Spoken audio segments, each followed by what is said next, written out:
Welcome to the October 3rd meeting regular meeting of the Murfreesboro City Council. Mr. Wade, I believe, has the prayer and the pledge. All right, let us bow our head. Father, and we just thank you for this day. We thank you for our city of Murfreesboro. Most of all, we thank you for our service providers. We ask you to bless our neighbors in East Tennessee and North Carolina, flood victims. Lord, we just thank you for what you do and what you're going to do in this meeting today. In Jesus Christ's name, amen. Pledge allegiance to the flag of the United States of America and to the republic for which it stands, one nation, under God, indivisible, with liberty and justice for all. Thank you. We have a couple of groups of guests with us in the council chambers tonight for the meeting, and I want to recognize them. Folks from Leadership Rutherford, they're on the back row. Would you stand up and be recognized? These all are folks that have committed to understanding a little bit more about our community, and they're in the midst of that process, right? And we look forward to and appreciate you being with us this evening. That's good. And another group. We have 11 recruits. These are new police officers for the Murfreesboro Police Department. They're recruits, and if you guys and gals would stand for me, please. All right. And, you know, for what is in front of you and for your choosing to serve in our police department, I think we deserve to give you a round of applause.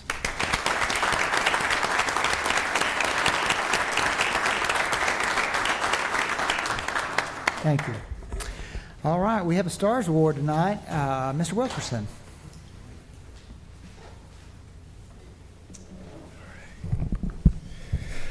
Thank you, Vice Mayor. Good evening, everyone, council members. Tonight, I'm here to recognize the STARS recipient for the month of August. As you know, the purpose of the award is to recognize and reward those employees who go above and beyond their regular job duties in providing outstanding customer service to both our internal and external customers. Sometimes that means going the extra mile, assisting others when needed, and also showing compassion. Well, tonight's recipient is a great example of someone in need who recognized someone in need and going the extra mile to help them. Our August STARS recipient is Carson Elder. Carson is an arborist and a foreman in the street department. He's been with us now for a little bit over 6 years. He was nominated for the award by Jessica Klein. Jessica is the assistant director in the community development department. Following are the comments that Jessica wrote regarding Carson. Carson Elder has been assisting the community development department with removing dead or dying trees for qualifying households within the city for the past couple of years. Carson is always quickly to respond, and homeowners often call to let us know how friendly and helpful Carson and his teams are. In early May, we received a call regarding a resident who had been in the hospital and was unable to care for a tree that was overgrown and causing a potential hazard to the home. The family member who called for the homeowner was concerned about the tree falling on the house or causing more damage to the home. Carson responded quickly and went to visit the homeowner to evaluate the tree. Unfortunately, the homeowner, the tree was healthy, and while it did need some maintenance, it was not eligible for our tree removal program. Well, while there, Carson noticed some other needs in the property. He wanted to make sure her backyard was a safe space for the homeowner and her dog. Let me pause for a moment, and here's the reason why Carson is here tonight. During his time off, Carson went back to visit a homeowner and worked to help her with the tree and other landscaping needs, as well as removal of some of the items that the homeowner was unable to take care of her own. Carson and his wife both can continue to help the individual and check on her to make sure that she was okay. Carson went above and beyond for a homeowner facing some hard time. The homeowner said she had never experienced such graciousness, and that meeting Carson was a blessing. Carson went above and beyond and showed compassion for a homeowner by giving his time to help when she needed help from someone else. Carlson, you make the city proud to have someone of your character and caring spirit working for the organization. You and your wife both are stars. So if you would, please stand. On behalf of the Vice Mayor, the City Council, and the great city of Murfreesboro, it is our great pleasure to recognize you as the STARS recipient for the month of August.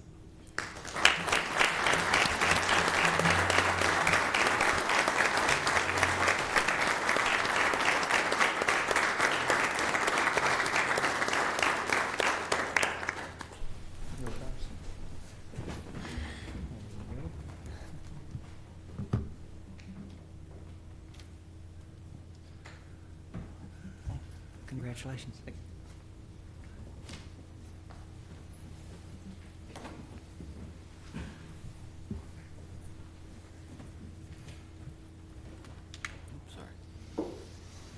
All right.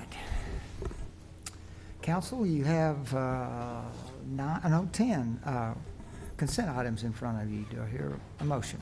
So moved. Second. Motion second. Ms. Tucker, would you please call the roll?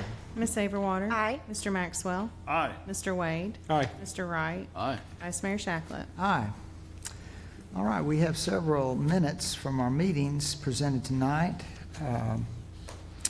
Do I hear a motion concerning the receiving of those minutes? Move for approval. Second. Motion second, Ms. Tucker? Ms. Saberwater. Aye. Mr. Maxwell. Aye. Mr. Wade. Aye. Mr. Wright. Aye. Vice Mayor Shacklet. Aye. Number 12 has been pulled from our agenda and be presented at another time. Item number 13, let's see, this is for on second reading, so ordinance 24 OZ 29, rezoning property along the Old Salem Road. Move for approval. Second. Motion second, Ms. Tucker, would you please call the roll? Ms. Saberwater. Aye. Mr. Maxwell. Aye. Mr. Wade. Aye. Mr. Wright. Aye. Vice Mayor Shacklet. Aye. Ordinance 24 OZ 28, rezoning property along Roberts Street. This is again on second reading. So moved. Second. Motion second, please call the roll, Ms. Tucker. Ms. Saberwater. Aye. Mr. Maxwell. Aye. Mr. Wade. Aye. Mr. Wright. Aye. Vice Mayor Shacklet. Aye. And this again on second reading, ordinance 24 OZ 30, rezoning property along New Salem Highway. Do I hear a motion? So moved. Second. Motion is second, please call the roll, Ms. Tucker. Ms. Saberwater. Aye. Mr. Maxwell. Aye. Mr. Wade. Aye. Mr. Wright. Aye. Vice Mayor Shacklet. Aye. Under new business, we have a resolution on 24R 29 schools fiscal year 25 budget amendment. Dr. Duke. Good afternoon, Vice Mayor and Council. Tonight, I'm presenting a resolution for your approval to recognize new funds and corresponding expenditures. These new revenue sources were approved by the school board on September 24th. The total increase in revenues is $12,500 and comes from various individual and corporate donations made to support our Indigent Children's Fund, our Weekend Food Bag Program, and our McKinney-Vento program for unhoused students. And I'm happy to answer any questions you may have. Any questions? If there are none, I'll move for approval. Second. Motion second, Ms. Tucker. Ms. Saberwater. Aye. Mr. Maxwell. Aye. Mr. Wade. Aye. Mr. Wright. Aye. Vice Mayor Shacklet. Aye. All right, land use matters, outside the city sewer, customer service requests for the property along Epps Mill Road. Mr. Blomley. Thank you, Vice Mayor Shacklet, and good evening, Vice Mayor and members of council. We have a request to you today coming from the Planning Commission.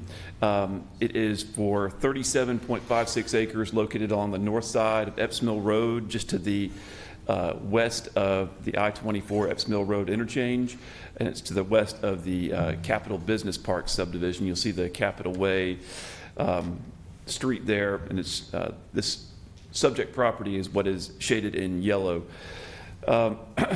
This property is a long way outside the city's urban growth boundary, a long way outside the city's city limits, but we do have sewer at this interchange. The applicants have requested service as an outside the city sewer customer for this 37 acres, and they are doing so with the commitment that they will not use any additional sewer capacity than the property to the east along Capitol Way that was already approved as an outside the city sewer customer. So They want to develop both this property, this 37 acres, as well as that property that is located on the corner of Epps Mill Road and Capitol Way together, and they are committing to not using any additional sewer capacity beyond what has already been committed to the property, the smaller property on the corner. Planning Commission considered this request at its September the 18th meeting and recommended its approval, subject to the following two conditions, and then a third condition added by staff for clarification.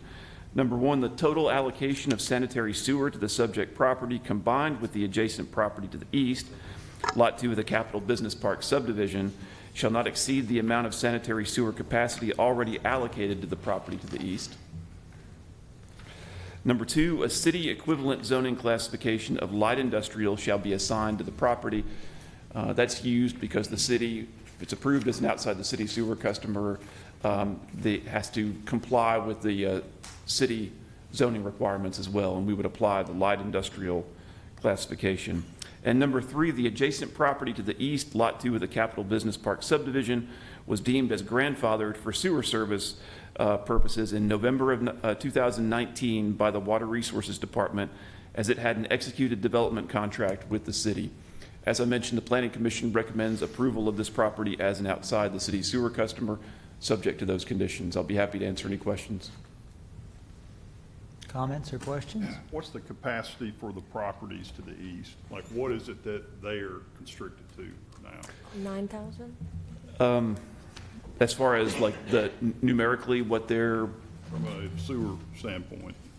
9,000 per day, is that right? Yeah, I think you're 9,100. right. I think that's what I remember 9,100. reading.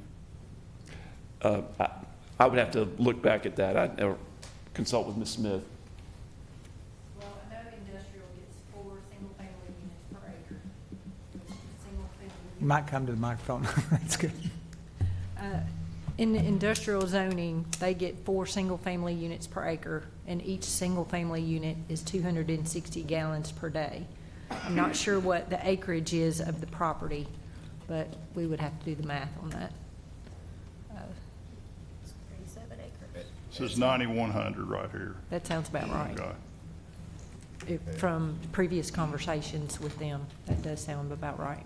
And Councilman Maxwell, at the Planning Commission, the owner of the property acknowledged that he knew that they couldn't come back to the well to ask for more on either lot. They couldn't come back to the well to ask for more allowance either. They knew they were stuck at that 9,100. Okay. And the owner, or the gentleman who has a contract on the property and would be the developer is here in the audience if you'd like him to make that commitment here as well. Sure, go ahead.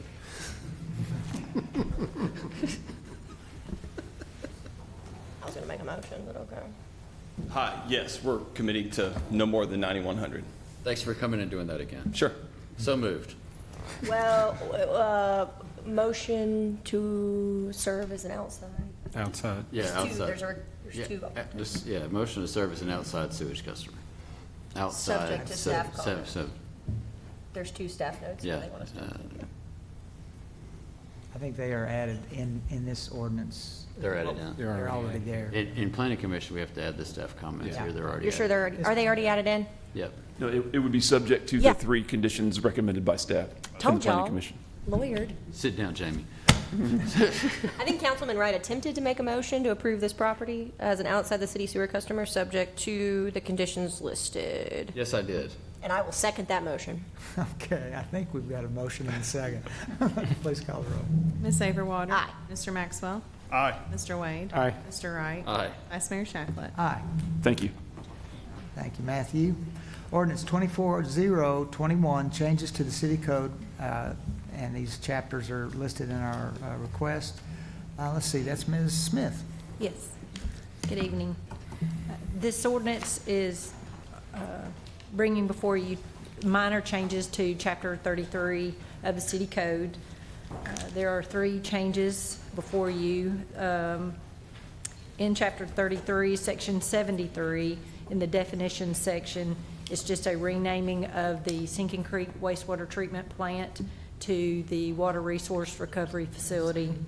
Section 74C is under the appeal of denial of sewer service, and it is changing the variance request authority from the Water Resources Board to City Council. And then in Section 81C, under the initial vesting period, which has to do with the sewer allocation ordinance and sewer capacity reservation, right now, it is only required that you pay 10% of the sanitary sewer connection fees, and this change adds in that they will also pay 10% of the sanitary sewer assessment fee, the assessment district fee. And those are the changes. Okay, are there questions or comments? Valerie, for 74C, what's the, I guess, the logic behind that? If it's not going to go to the Water Resource Board for that appeal? In other words, I guess it says here, if you've denied it Yes. and it would go to the Water Resource Board, why would it come to council now? What's the logic in making the change, I guess, is what I'm asking. So maybe a year and a half, 2 years ago, we, at a council workshop, it was decided that city council would make the recommendations to grant variance requests to the ordinance rather than the Water Resources Board. Okay.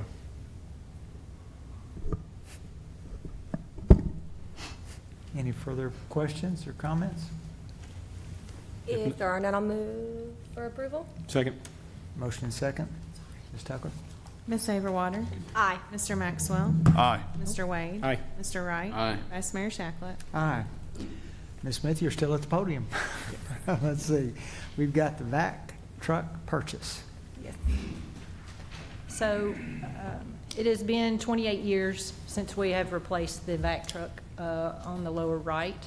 As you can see, a lot has changed with the vac trucks over the 28-year period.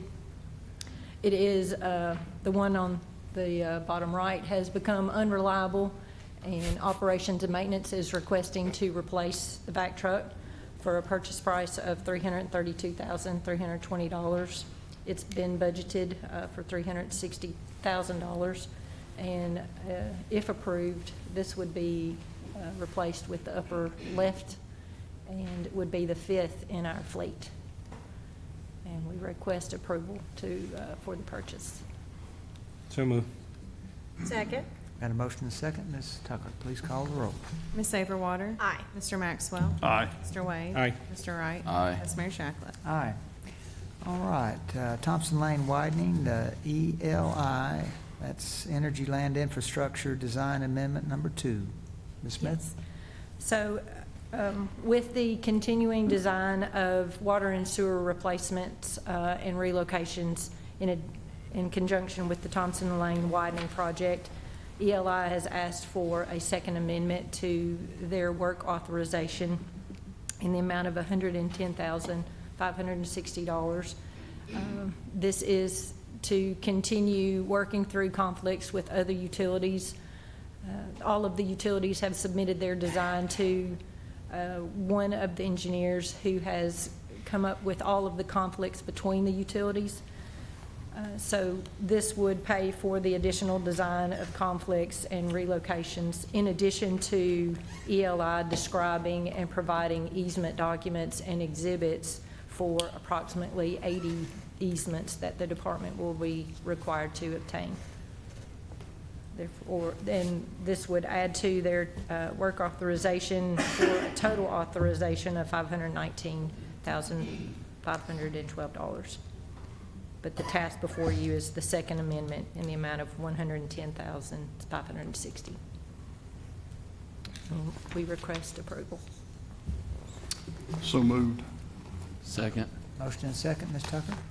Ms. Saberwater. Aye. Mr. Maxwell. Aye. Mr. Wade. Aye. Mr. Wright. Aye. Vice Mayor Shacklet. Aye. Ms. Smith, you got one more. Murfreesboro Water Resources Department and Consolidated Utility District Boundary Amendment Number 9. Yes. So I don't think it was too long ago that we were bringing for you Amendment 8. There has been a request at the Roscoe Brown facility to change a portion in the rear of their proposed parking area. to transfer that to Consolidated Utility District. It was approved, both of these, Exhibit 1 and Exhibit 2, which is along Thompson Lane as well, were both approved by our board August of 2024 and CUD's board in September. The second request is along Thompson Lane at Prim Lane, and that would transfer from CUD to Murfreesboro Water Resources Department. The boundary right now cuts this property in half, and the developer, excuse me, is wanting to develop and subdivide, and we felt like it was best to clean it up. They would be served by a 20-inch water line along North Thompson Lane. And we recommend that these small boundary amendments be changed. So move. Second. Motion second. Ms. Tucker? Ms. Saverwater? Aye. Mr. Maxwell? Aye. Mr. Wade? Aye. Mr. Wright? Aye. Vice Mayor Shacklet? Aye. All right, purchase of some rollout carts. Mr. Gossett? Okay, thank you, Vice Mayor Shacklet. Good evening, Council. Before you is a request to approve the purchase of 95-gallon rollout carts from Rerig Pacific. The Solid Waste Department is requesting 2,808 rollout garbage carts from Rerig Pacific Company. This purchase will ensure new carts for new residents of the city. Year to date, the Solid Waste Department has delivered 896 new trash carts to residents. Additionally, the department has replaced 202 carts that were deemed unrepairable, stolen, or lost. These 2,808 carts will supply the department until July of 2025. The expense, which is $169,632, is budgeted in FY25 solid waste operations budget. And I'm available for questions. What do we charge for a cart when somebody comes down there and says, hey, I need a new cart, mine was stolen? Yeah, so it's $69.42 right now. Okay. And these are $60.42. Yes, sir. So Okay. the price will go down once these carts come into play. We've got Okay. about 200 left in stock. Okay. Okay, any other questions or comments? So moved. Second. Motion and second. Ms. Tucker? Ms. Saverwater? Aye. Mr. Maxwell? Aye. Mr. Wade? Aye. Mr. Wright? Aye. Vice Mayor Shacklet? Aye. All right, a contract with TDOT for fiscal year operating assistance. Mr. Brashear? Good evening.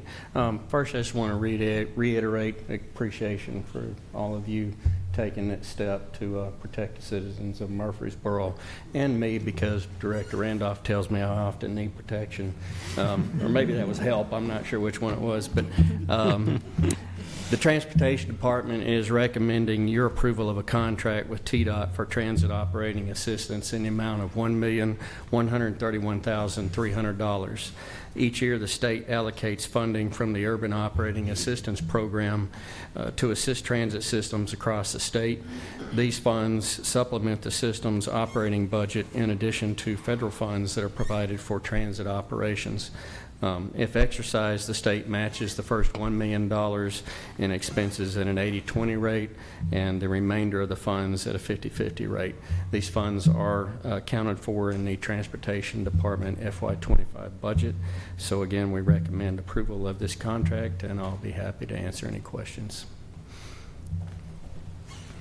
Questions, comments? So move. Second. Motion and second. Ms. Tucker? Ms. Saverwater? Aye. Mr. Maxwell? Aye. Mr. Wade? Aye. Mr. Wright? Aye. Vice Mayor Shacklet? Aye. Self-funded insurance agreement for stop-loss coverage. Mr. Wilkerson? Thank you, Vice Mayor Shackling. Mr. Brashear, if you would see me after the council meeting, we have some discussions to talk about. Staff is requesting your approval, council, to move forward with a contract agreement with Blue Re of Tennessee for the purchase of stop-loss insurance for the city's self-funded health plan for 2025. The insurance covers the insurance fund for individual claims above $150,000 and $200,000 aggregating specific deductibles. The estimated cost of the insurance is a little bit over $1 million, which the insurance fund will fund. The total cost of the coverage will vary depending on the number of covered individuals. The single rate for family members are a little bit over $31, and the family rate is right under $80. With that said, staff is requesting your approval to move forward with this agreement. I'm available for any questions you may have. Any questions or comments? If there are none, I'll move for approval. Got a motion Second. and a second. Ms. Tucker? Ms. Saberwater. Aye. Mr. Maxwell. Abstain. Mr. Wade. Aye. Mr. Wright. Aye. Vice Mayor Shacklet. Aye. Thank you. Thank you. All right. Community Traffic Safety Enforcement Education Grant Contract. Chief Bowen. Almost Chief Bowen.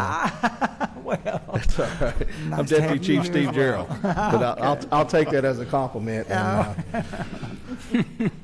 Tonight we have before you is the police department's been awarded $150,000 for the Tennessee Highway Safety Office FY25 Community Traffic Safety Enforcement and Education Grant. This provides funding for traffic safety education and outreach to encourage the public to make good choices while driving on our streets. We will use most of this funding for the cost of overtime for officers working this program, as well as $45,000 will be used to purchase radar equipment for patrol vehicles. The department's income and expenses will increase by the grant, and there's no matching funds that are required by the city. And we ask to approve the grant contract, and I'll be happy to answer any questions that you might have. So moved. Second. motion and second. Ms. Tucker? Ms. Saberwater. Aye. Mr. Maxwell. Aye. Mr. Wade. Aye. Mr. Wright. Aye. Vice Mayor Shacklet. Aye. Yeah, I'm assuming you're continuing. I'm going to keep going. Okay, good. All right, this is the Co-Responder Sustainability Project Grant Award Acceptance. Next we have for consideration is the acceptance of the Office of Justice Programs for the sustainment of our co-responder project. The project's purpose is to enhance the existing law enforcement and behavioral health responses by transitioning a successful co-responder pilot program to a fully integrated system. This project is necessary to support the efforts of the police department to meet the growing needs that are within our community. This is a 3-year program with a total award of $500,000. The city is required to match 29.48% of that, or $209,000 or $209,016, which is currently being met through the police officer personnel cost that are associated with the department's homeless outreach support team, who work directly with our co-responders. We ask that you accept the grant award, and I'll attempt to answer any questions that you might have. So moved. Second. Motion and second. Ms. Tucker? Ms. Saberwater. Aye. Mr. Maxwell. Aye. Mr. Wade. Aye. Mr. Wright. Aye. Vice Mayor Shacklet. Aye. All right, one more. Statewide School Resource Officer Program Grant Contract. Last we have for your consideration is the approval of the statewide SRO grant contract in the amount of $1,050,000. This grant provides funding to local law enforcement entities to place a full-time SRO in each of the K-12 schools, public schools and charter schools. This grant will offset the FY25 salaries for 14 SROs assigned to the qualified schools, and we ask to approve the grant contract, and I'll attempt to answer any questions that you might have. So moved. Second. Motion and second. Ms. Tucker? Ms. Saberwater. Aye. Mr. Maxwell. Aye. Mr. Wade. Aye. Mr. Wright. Aye. Vice Mayor Shacklet. All right, but before you leave, just want to make a comment, and this won't require anything from you, but a few weeks ago, I happened to, and annually, we have this Reading Schools Day where, people from the community go into our elementary schools and read to children on a particular day, and it's always been a very rewarding. I know a lot of people on council did that, and a lot of people in our community did that. Read to Succeed actually sponsors that day. But the striking thing for me was when I saw the interaction between our SROs and those children. I just cannot imagine. Some of you guys, I don't know where your career path will be, but it was remarkable to see how they were changing people's attitudes towards police officers at a very young age. And that will bear so much fruit in our future generations when they grow up. Their attitude towards a police officer, their assumptions about a police officer is different because of the work that our SROs are doing. And I'm just so proud that our community not only has an SRO in every school, but there is an extra group that comes in when someone's not able to be there, sick or on vacation or whatever. every day, and I think Dr. Dukel, we talked about this the other day, every day there's a police officer in every one of our elementary schools. And let me say, that says so much about our commitment to the safety and of our young people, and the future way that they approach law officers and look at law officers. And it was really, they're special people, and they're doing a special work, and I just thank you for all that work that they're doing. Proud to be able to vote for this Thank contract. you. We're very proud of our SRO and that school safety division, and they do a great job each and every day. But I'll make sure to pass along your Please do. It's your words to remarkable. them. So thank you very sir. much. All right, item number 28 is Murfreesboro City Schools enrollment and capacity update. Vice Mayor, if I may, these next three items are, while they're on the on-motion section of the agenda, you will not be asked to take any action on these. Information only. These were really information only, and really were more workshop items, but since we're not meeting next Thursday due to fall break, we wanted to get a couple of these issues in front of you Super. prior to your retreat. Thank you, sir. Thank you. Dr. Duke. Good afternoon again. And let me echo your comments about our SROs. I think it's easy to say they're probably some of the most loved people in our buildings by our students. They do great jobs. They build great relationships. And I just want to echo my thank you about, especially your comments about the positive relationships and the positive viewpoints our students have toward our police department because of their work. So we are very grateful for MPD. And they keep us safe, which is nice too. I'm pleased to be here tonight just to provide a brief overview of our current enrollment and building capacity here in the city of Murfreesboro for our 13 schools spread across our 15 campuses. So you do have a PowerPoint in your packet tonight that I will hit a few points specifically around some details. So I do want to start kind of with our current enrollment. And before I look at our current enrollment, I kind of want to give a very brief trajectory going back to 2016, 2017. If you look between really going all the way back, we've historically grown roughly about 2%, 2.5% every year in our student count.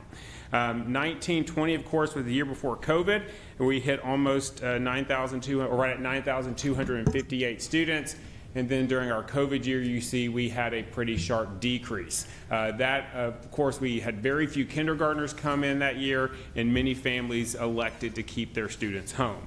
What you will see is that next year, 21-22, we had a significant increase of over 5% of our students. That was actually my first year in the district, and we decided that year we needed to look at some things to see what we could do because of the rate we were growing. So we made some pretty significant changes at the end of 21-22, moving into 2022-23, which actually caused us to be able to decrease our enrollment some.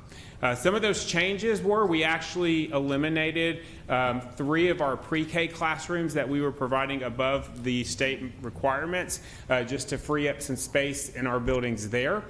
So those pre-K students, that was 3 classes. We did some significant rezoning at Overall Creek and at Salem, which moved students away from those buildings, which were growing at a very rapid rate. That coincided with the opening of a county elementary school that pulls from some of those same students.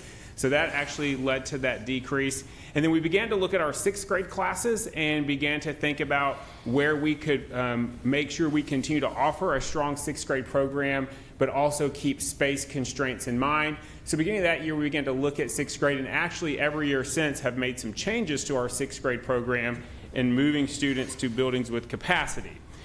What you will see is after those changes that next year we were back up to 9,400 students as we continue to grow.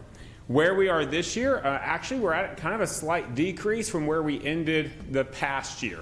We have made some more changes to our 6th grade program, which is part of that growth. We also know that there's been a charter school that's opened very close to Overall Creek, which has impacted some of that as well. And so that's something that's currently where we're sitting. That does still put us around the 20th largest district in the state of Tennessee out of 145 school districts.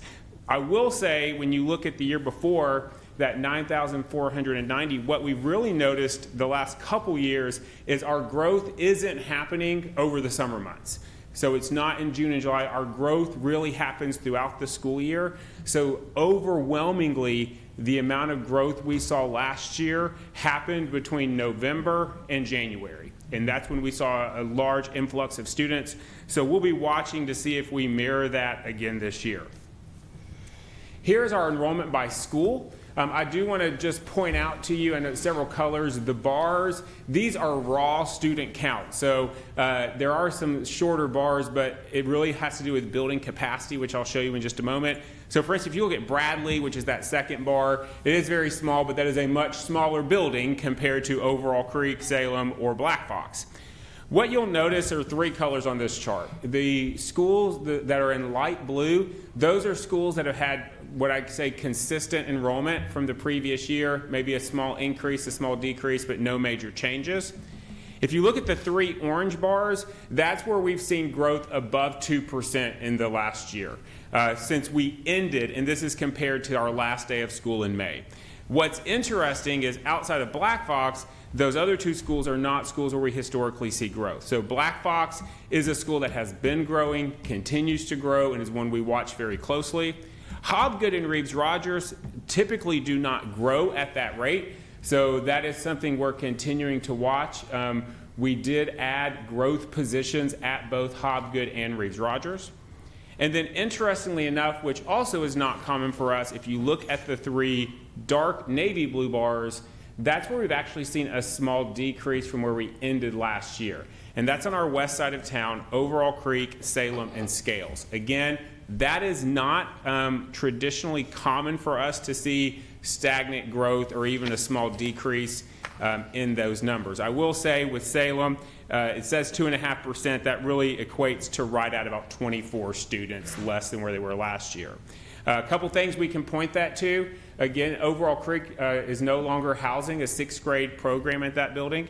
And of course, as I mentioned before, we did have a new charter school open, and then our kindergarten enrollment numbers have decreased as well. I've had conversations with directors of surrounding districts, and this is a theme that has come up in several districts that surround us that are similar to us, which is a smaller enrollment number in our lower elementary, specifically kindergarten grades in multiple districts. This is the chart of where we currently are as far as building capacity. As a district, if you took every classroom in the district, we're sitting currently at 94% capacity. The schools that are in orange are the schools that we are watching that are above 95% this year. Black Fox is currently sitting at 101% capacity, Hobgood at 97%, Overall Creek at 97%, Reeves-Rogers at 105%, Salem at 98%, and Scales at 98%. Reeves-Rogers, we do have the current project that we're funding under being taken on right now. Although that doesn't offer classroom space, it does free up other rooms inside the buildings that will allow us to accommodate a few more students. And that is not an area where we see a ton of growth. So even though that number is high, I do expect that number to level out as we open up our new addition. One of the things we track as we look every month, the city sends us a report, and we track the number of permits that have been approved by school zone and the number of open lots by school zone. And I wanted to point out just a few of those to you. If I look at the current number of permits, we have a formula that kind of gives us an idea about how many students a permit will add to that school zone. And we track them on about a 5-month rotation. We know once a permit's issued, we could see students in about 5 months from that. And so every 5 months, it's kind of a rolling number. Based on the report we received earlier this week, we know that by the end of this year, this year, we could add another 19 students to Black Fox from growth, 13 at Overall, and 27 at Salem. I will say, for instance, that 27 at Salem, that is higher than that 2.5% decrease we saw in May. So we will be over if that comes, that is an average, but if that does happen, we will be over where we ended last year before the end of this year. And we put just these on here because these are the most substantial, where we see a lot of growth happening throughout the district. The other thing we track is open lots that are available for permits, and we use the same formula with that. We know with lots, we could see those students within a year, or especially this early in the year, we could see them by the end of this year or definitely by the beginning of next year. You can see that's an additional 47 students at Black Fox, 30 at Overall Creek, 29 at Salem, and 5 at Scales. I put that on there because Scales is interesting. We do see a lot of multifamilies living in one home in the Scales zone, so that's a little harder for us to forecast out. And when I look specifically at Salem, you're looking at by the beginning of next year, we could have an additional 60 students from new homes and new developments that are opening up, which is somewhere between 3 and 4 classrooms that we could potentially be adding. When I think about the schools that are on our radar that we're watching very, very closely, it would be these 4. Black Fox continues to see growth. We also know there's some long-term developments that are going to impact Black Fox. Overall Creek as well is one that we watch. There's not, we know there's some multifamily homes going in around Overall Creek and directly across the street from the school. Salem, of course, is a very high growth area. Again, we know there's a rather large development coming right next to the school there. And then Scales as well, just because, again, we see multifamilies moving into single family homes in that zone, and that's something we watch very closely. So in summary, as we think about it, we know even though our enrollment is pretty consistent or actually has a small decrease from last year, that is consistent with what's being seen in neighboring districts similar to us in their elementary programs. We're going to be watching really closely this year about how much growth happens during the year. Again, last year, almost all of our growth happened between November and January as those new homes opened up, and we're going to see if that continues to be the same. Our future growth, we know, is in areas where our schools are already at our highest capacity. Rutherford County is slated to open a new elementary school, which could impact and will most likely impact the enrollment and growth at Overall Creek, so we'll be watching that very closely. Black Fox and Salem are 2 of our largest concerns right now. We know that there's a lot of new growth happening that's going to impact those schools, and we also know that there will be a real lack of impact from the new county school for those 2 schools specifically. So those are the 2 that we are really looking at programming and how we can meet the needs of those students. And we'll continue to monitor the growth regularly and work with the city staff so we can project those future increases appropriately. So that is where we're standing as of October 1st. We go on fall break next week, so we're real excited. But with that, I'm happy to answer any questions you may have. Thanks, Dr. Duke. You said you dropped 190. Have you got any feedback on, I guess the charter school you're referring to is RCP, Rutherford Collegiate Prep. Have you got any numbers that 190 was actually X amount of kids going to RCP? Yeah, so I have a think, John, if you could pull a slide back up on the screen. This is our count as of September 9th. If you look there, we had over 200 students, or right at 200 students slated to go to RCP. As of today, as of September 9th, 128 of those have re-enrolled with us. So we still currently have 151 of that total count. Of those almost 300 students that are still there, but a significant number of those have returned, and we have gotten word that we are expecting more to come back after fall break.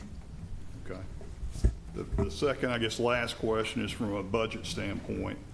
How does that impact your budget when these kids leave the city schools and go to charter school? That's part one. And then secondly, well, let me just stick with that one first. So because Murfreesboro City Schools was not the authorizer of it, there is not an upfront fee that we pay. What we do gain is a daily rate for those students. So our funding comes, but we will not get that funding for those students until next year. Okay. But we do get funding as long as our data is correct. For every day they're in our school, we would get the funding that they're there for us. But we would see that money next year. Because they were approved by the state, you're not penalized for that upfront payment. That is correct. Okay. I guess last and final comment is the shared penny, which as a city and as a council, we're always good and fair to the county schools, and we could rattle off numerous examples, just like the sewer that we're doing out at Beatty Farms and other examples. but the shared penny that I think has been cut the last Last 3 years. last 3 years, how are you handling that from a budget standpoint? So we've always been very conservative in our budgeting. When we bring our budget to you, we always try and be extremely conservative with our revenues to keep that maintenance of effort at low in case there is a downturn in the economy. What we've had to do because of that is we've had to put kind of an over-reliance on our sales tax revenue versus property tax, where property tax is much steadier. When you shift pennies to sales tax, which is in essence, for our perspective, what's happening to make that money, as long as sales tax stays strong, we're in a good place. If there's a downturn in the economy, that's when it becomes a concern for us. We have had to be a little more aggressive in our revenue projections and our budgeting than we have in the past. And it really impacted the amount of services we can add as we're growing. So we are adding more students. We are adding students with more unique needs that we're having to meet, but we're not seeing changes in our local contribution that has mirrored what we have seen in the past. Because of my position and actually attending the school board meetings, they are keeping their finger on the pulse of what's happening in our community. Every meeting we get a report like this as far as what is happening. And this is not something, it just needs to be on our radar. That, you know, they are doing everything, using all the tools that they can to find space for the children that are in our community and the growing community that this is. But we just need to have in the back of our minds that rezoning or shuffling desks to rooms, there's a certain thing that you just cannot get. You can do all you can do. And when we're reaching these kind of capacity levels, rezoning is not going to solve the problem. So we just need to have it in the back of our minds. At some point in the future, we're going to have another school. Well, and I appreciate you saying that. And with the rezoning, and I've told the council before, and the board and I have talked about it, we're committed to using every classroom we can in this district. One of the major challenges we're having right now is that all of this growth is all concentrated in the same area. So it's where our schools are at capacity, that's where the growth is occurring. And so we have, again, taken some pretty significant steps in the last 3 years to help control the growth and to move things around. We've been through a rezoning, and we'll continue to take those steps. But we also know that anytime you do that, we know we're impacting the lives of families. When we do that, we know it's a real impact on those families, and we want to do that judiciously and also with a lot of forethought. So if I can say one final comment on the shared penny, I think one thing I would like to add to that is, you know, we've been very blessed in Rutherford County to have that robust sales tax rate, and I think that is something that we will very much need to continue and to continue to grow if the penny continues to be moved. Because we are losing a much more stable source of revenues. Yeah, I mean, your presentation was great. It was very informative. I've got one more question. I'm glad that we're down in terms of enrollment. That's a good problem to have. But to Councilman Shacklett's point, at some point in time, we are going to have to ask that question. The question I've got for you is first-time enrollees to Murfreesboro City Schools that do not speak English. I know that number last year was 400 or 500. What is it this year? I actually pulled that. So I can give you last year's. We just pulled it this year. I think this year, first-time enrollees were sitting right under 200. Now, that number will grow. I know in the beginning of the year for the first month, it was 122. I got second month numbers yesterday, and I think it was another 25 to 30. That was a number that was pretty significant last year. By the end of last year, we were I think right at 800. 800, okay. Yeah. Austin, I'm really glad you asked that way because I was going to ask it a lot less politically correct. Well, I'm trying to be politically correct, but if you want to be politically incorrect, that's totally fine. And I don't blame you. You've had a root canal today, so you deserve to be politically incorrect. Yes. Any other comments? No, I appreciate your Just wanted to commend you for the state of schools out at the airport. It was remarkable. I hope we, is it the third year that we, or how many years have you been doing the State of the It School? was number 3. 3, that's what I was thinking. So for the community, for us as council members to get the state of the schools, I think sharing that information, so where we are, public education is facing all kinds of challenges in the coming year, and for us to be a better informed public, or the council to be better informed.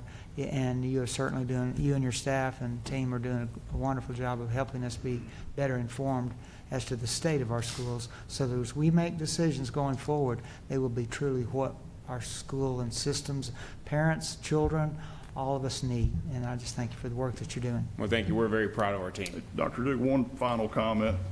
You don't like to get these elementary schools so big. That's right. You know, it's not like a high school where you got 2,000, 2,500 kids. And, you know, you got Black Fox as one of your kind of schools that has, you know, significant growth, but that's not a solution to add on to a school like a Black Fox. You really need another school down the road at some point in time. Yeah, absolutely. If you look at our 3 schools that actually saw the small decrease on the west side, they're all still over 900 students. The average elementary school size is 455 students. Now, in reality, that's not realistic for a community like ours because of the way we're growing. And we've done a very good job at running 1,000-student elementary schools. But it's not just the students, it's the infrastructure, the law about how many times a week they have to have PE, the lunch requirements, and those other programming requirements that really restrict the number of people we can add to the building. So if we look at taking a school that may have 1,000 students and look at an addition, it would be most likely more than just classrooms. It's that additional space for PE, additional space for lunch, additional space for that as well. Okay, thank you. Thank you, sir. All right. Let's see, 10-year space needs assessment, head count projections. I think that's Mr. Gore. Is this where he talks about how he needs a bigger office? I think that may be the Corner point. office, Corner office. more windows. More windows. Yeah. Split my office. But I'm surprised to see a Private exit door. PowerPoint.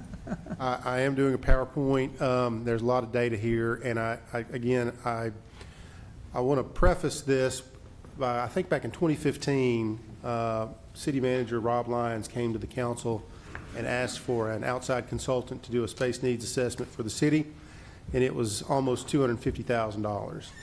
And the council at that time told City Manager Lyons that they believed they could do that in-house. So fast forward 9 years, and we started this in August of last year. So staff, our executive team has been meeting monthly since July of last year, and we started the space needs assessment. This kind of brought us together and had purpose for those first few meetings. And so this is a lot of effort that's gone in. The idea was that we would get a bunch of data assembled and then pass it off to a space needs consultant. But I think as we went through this and as we've matured over the year, it's pretty good data, and I think you all will appreciate the effort. So why did we even conduct a space needs assessment? Well, we want to optimize our space for current and future needs, and ensuring that it's efficient use of our available space, cost efficiency. We do want to avoid unnecessary expenditures on excess space or costly renovations. We want to improve functionality, and that ensures that the space meets the needs of the users and enhances productivity. And then strategic planning, right? It aids for our long-term planning and decision-making, and we'll get more into that even at our retreat. So these are the kind of the reasons why. We started off looking the basis or the foundation of our growth, of employee growth and headcount growth, really ties into our population and our employment growth trends. You can see the blue line is really population increase between now and 2033. So this is a 10-year horizon. And the job growth, we got this from the Chamber of Commerce, those add up to about a 52% growth, almost 43,000 new jobs, and just over 51,000 new residents. The residents plus jobs is about 38%. So that's this is kind of what we based a lot of our percentages on. So then we went to all the different departments, and we had their current staffing that's in the center column there, existing 2023 staffing, and we requested what was their 10-year staffing projections.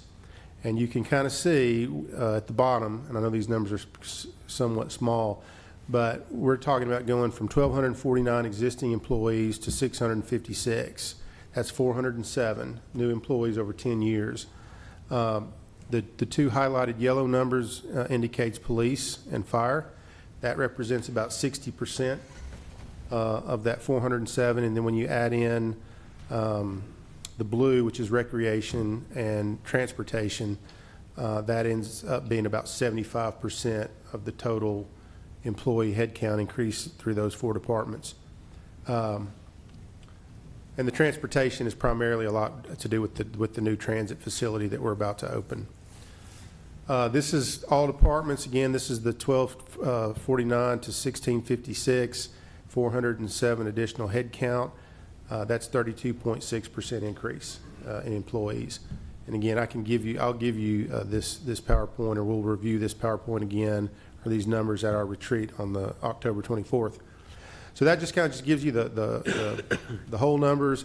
These are the percentages. That orange is kind of that 31% population growth in the background, and the yellow is the population plus jobs. So you can see some of those large blue lines, like for example, project development shows 100% increase in headcount. Well, that's really just because they go from two persons to 4 persons. So it's not in the overall scheme of things, it's not a significant amount of headcounts, but on a percentage basis, that's how you can use percentages sometimes to paint a bad picture. So what we did using those headcount projections, we went in and we found some square footage metrics and some grossing factors on what kind of space needs do 407 employees equal. So we looked at office space at 250, conference rooms, storage and file space, break room and restrooms. Total gross square footage for in-office employees, 335, and we did accommodate. We understood that there was out-of-office employees that were not going to have a need for a full-time office. We looked at 215 square feet for them. So this,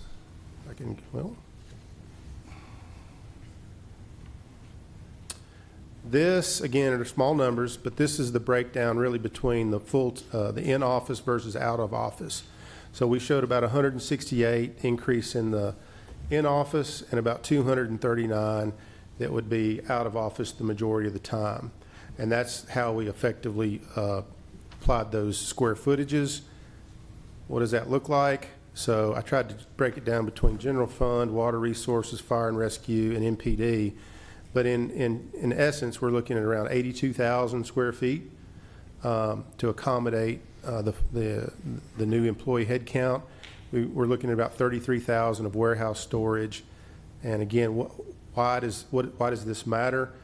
Well, when you look at, and I think we talked about it a minute ago, if you look at $500 per square foot, even if it's $400 square foot, that's $41 million. Again, we can play with that per square foot price on new construction or renovation construction, however we want to look at it.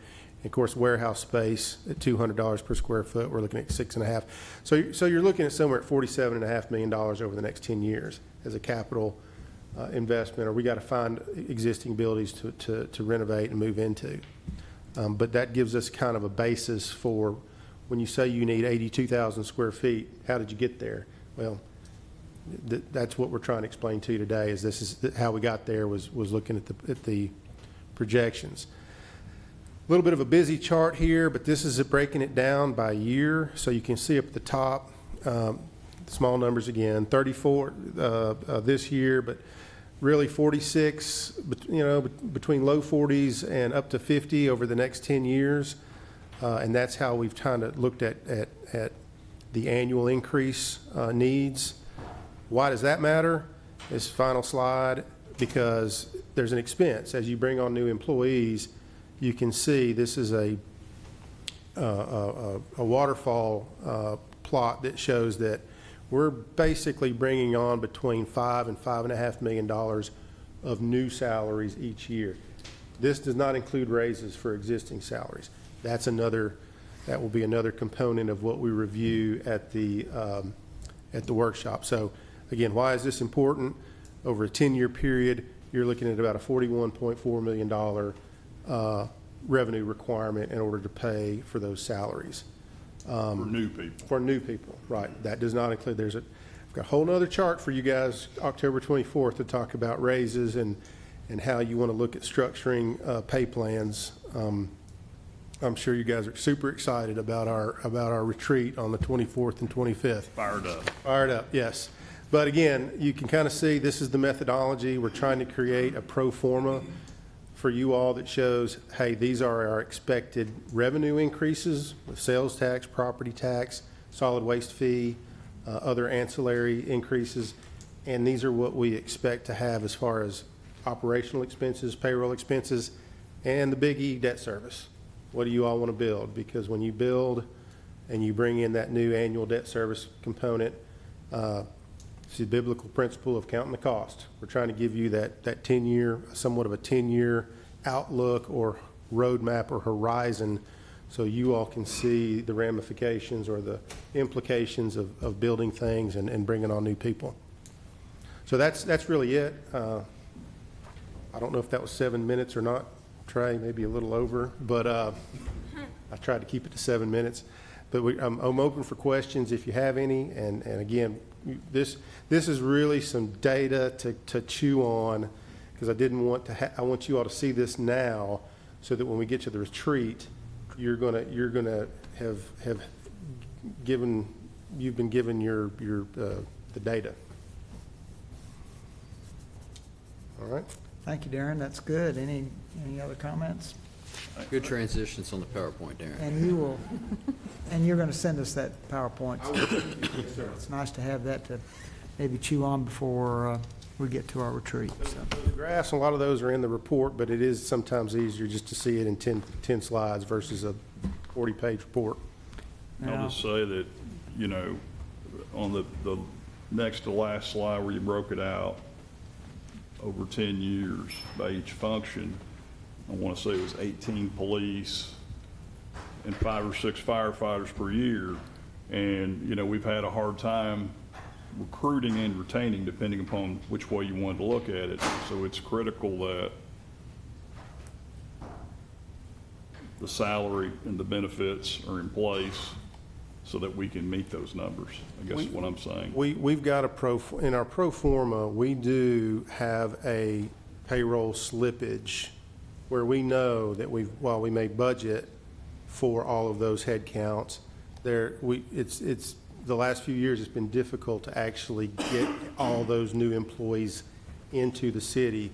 So there's a little, we'll have something for you all to look at. What are we comfortable now that we've implemented a new pay plan, gotten these salaries up? I know that Aaron has been really, really insistent to me that we have taken a lot of that slippage that we typically encounter, and that was used to balance the budget for the public safety pay increases that we did this year. So what we typically have seen for slippage in the past years, we may not be seeing it this year. So we've got a little hedge number in there that we can play with you guys. Well, we've seen over the years that where we didn't have enough information, that we've had to make corrections. So I think this helps us make better, with this kind of information, we can make better decisions going forward, you know, that may not require to make drastic adjustments as if what we've had to do in the past. And you make a plan to go forward, make a plan and work a plan. And with this kind of information, even though we'll have to, you know, we don't know exactly what the economy's going to do, we don't know what our needs are specifically going to do, but I really applaud the work that the staff has done to get this, at least something on the board for us to look at for information. So. Well, you nailed the purpose, was to give you all a little bit of a forecast so that we can take incremental steps, and then we can review it again the following year. Mm-hmm. And we will continue to analyze it, and we can take those incremental steps versus having to get to a point where we have to take a drastic, large step. that never looks good. That would be our hope. Thank you, sir. Any other comments from council? All right, you have the August dashboard presented. Ms. Tucker, did you have anything to say about it, or? No, this is just what I normally present at the monthly workshop. So if y'all have any questions, I'm happy to answer. All right, no questions. Are there any boards and commission appointments? Don't think so. All right, and beer permits, any of those? Yes, we have one regular beer permit for a new location for a restaurant located at 1636 New Salem Highway, Suite G. And we also have a special event beer permit for Interfaith Dental Clinic. Both of these applicants meet our requirements, and we recommend approval pending final building and codes inspections. Move for approval. Second. Motion and second. Ms. Tucker, please call the roll. Ms. Saberwater? Aye. Mr. Maxwell? Aye. Mr. Wade? Aye. Mr. Wright? Aye. Vice Mayor Shacklet? Aye. All right, we have a item under other business. Oh, wait a minute, payment statements. Are there any statements to be Yes, sir. paid? Okay. In other business, we have, Mr. Moore, are you going to come and talk to us about Town Creek Task Order number 15? Yes, sir. Thank you, Vice Mayor and Council.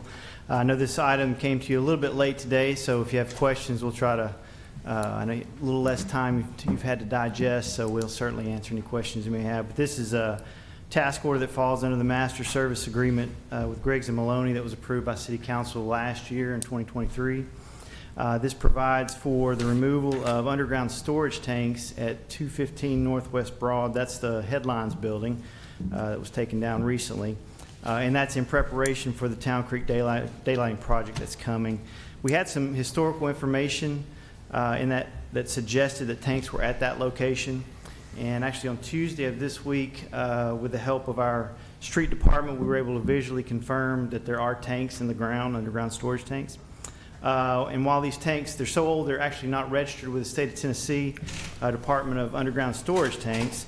This proposal provides for using the same methodology of removing these tanks as would be required by that department. It also provides for the ability to remove and properly dispose of any contaminated materials that we may encounter. And the total task order is $124,475. I will say there's in that dollar amount, there is the opportunity to dispose of contaminated materials. If we don't encounter contaminated materials, we won't necessarily need all that budget, but it can go either way a little bit. But we've got a little bit of opportunity there if we do encounter those to properly dispose of those.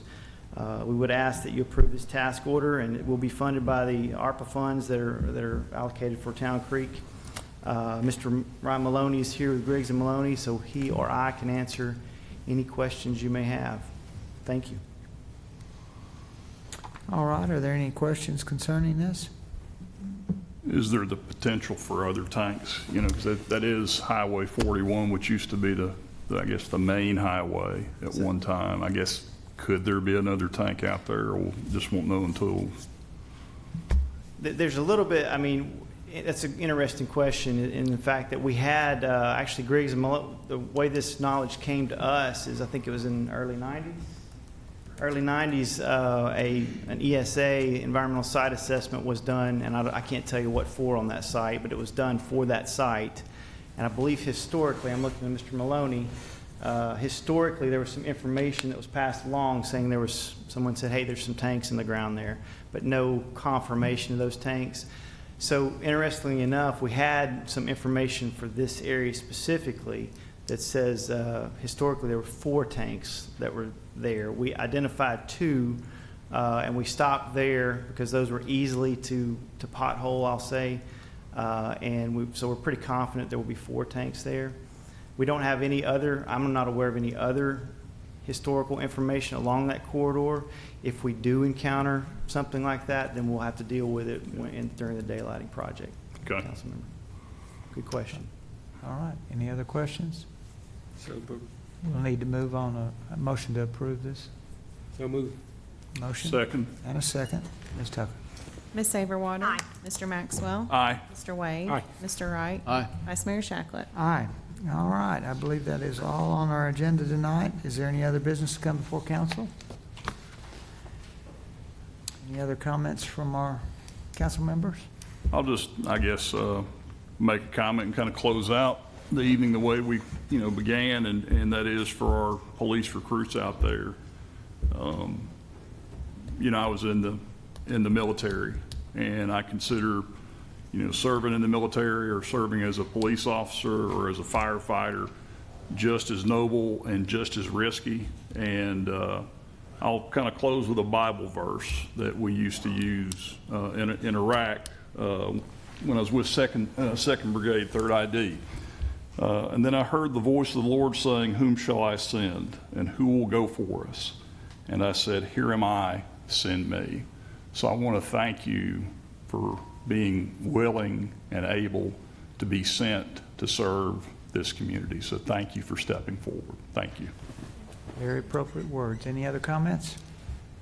If not, we'll stand adjourned.